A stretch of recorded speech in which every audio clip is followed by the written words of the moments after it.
Okay, so I walked out into the field to catch Henry, and I put the harness on him so I could walk him back to the hitching post. And now I'm at the hitching post, and I'm going to tie him to the hitching post. And there's just a piece of hemp string, and I'm going to put it up the stirrup to make sure he can't get away. Okay. And then I do this. And I'll put a loop through it, and this is just an easy knot so that if I need to let him loose real fast, I can just pull the string and it'll undo real fast. There you go. He's tied to it now. So I retrieved the tack box, and I'm going to curry Henry, which is the horse, first before I do anything else. And these are different curry brushes, and curry brushes just loosen the dirt up out of the hair. I'm going to use this one because this one's more fun, easy to grip. Now, when you curry a horse, you just take the curry and you just move it around in circles. You just want to loosen up the dirt in the hair. And I always have one hand on the horse and one hand on the curry brush, just in case he starts to spook, and I can just calm him down. Feel any bumps or bruises on his body. And I'm just going to do this all over all of his body except for his legs, because the curry brush is a little too rough for his legs.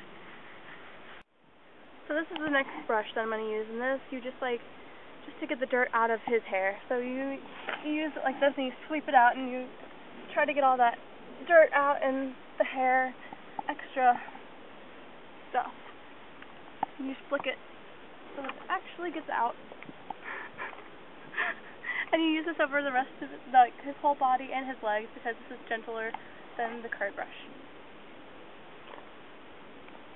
Okay, so next I'm gonna pick his hooves with a hoof pick, and there's different kinds of hoof picks, but I'm going to use this one because this one's the easiest to hold. So, what I'm going to do is I'm going to lean up against him, and at the same time I'm going to run my hand down his leg. He's going to lift up his leg, and I'm going to get all this dirt out of his foot. And I'm going to stay out of his way so that if he tries to put his foot down, he doesn't stomp on my foot. And I'm going to try to show the frog of his hoof, because you don't want to get it infected. You want to get all that dirt and manure out of it. Like that.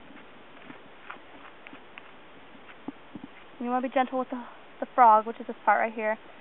Not to be too rough with it because it's kind of sensitive. So after I picked out all of his hooves, I would normally just grab a brush or a comb you would use for human hair, and you would clean his mane and tail like you would any other hair, like you would brush your own hair. So I went into the tack room and I got all Henry's stuff, and this is his saddle pad, and I'm just going to put it on him, on his back where I would put the saddle on top of it. This is his saddle. I'm going to put it on top of the saddle pad.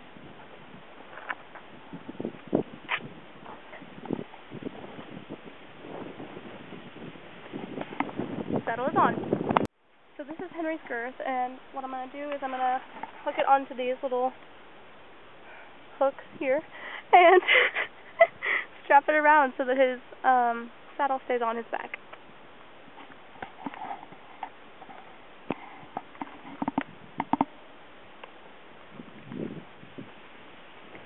And you ignore the middle one. So now I'm reaching around underneath Henry and pulling out his girth.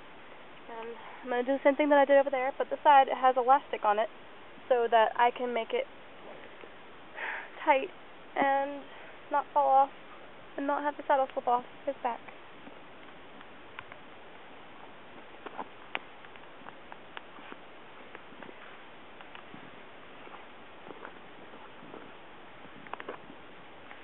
Once again, I avoid the middle one. Okay, so now that his saddle is on, I'm going to put the reins over his head so that when I take his harness off, he does not run away. Because now I'm going to put the bit on. See? He would have run away. Okay, so now I'm going to stick this part of the new harness over his ears. Oh, no, I'm not.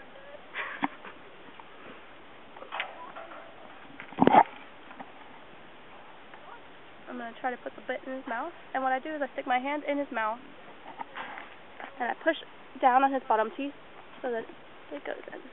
And there you go. Good boy. And I'm going to fold his ears forward so that they go into this little compartment for his ears. And now I just have to do the buckles. And there's a buckle that goes under his chin, right here. And usually you just make it as tight as possible because it won't choke him. You don't have to worry about choking him from here because it's just going to keep his jaw closed so that the bit stays in his mouth. And then I buckle this one underneath his neck.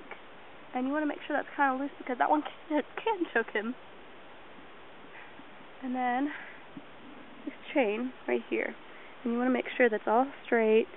And what we do here at this barn is we buckle it, the first one, and then we make it tight so that the chain just doesn't rattle around and stuff like that. And you just want to make sure it's like 2 fingers loose. And now it's ready. Now Henry's ready to ride. Woo!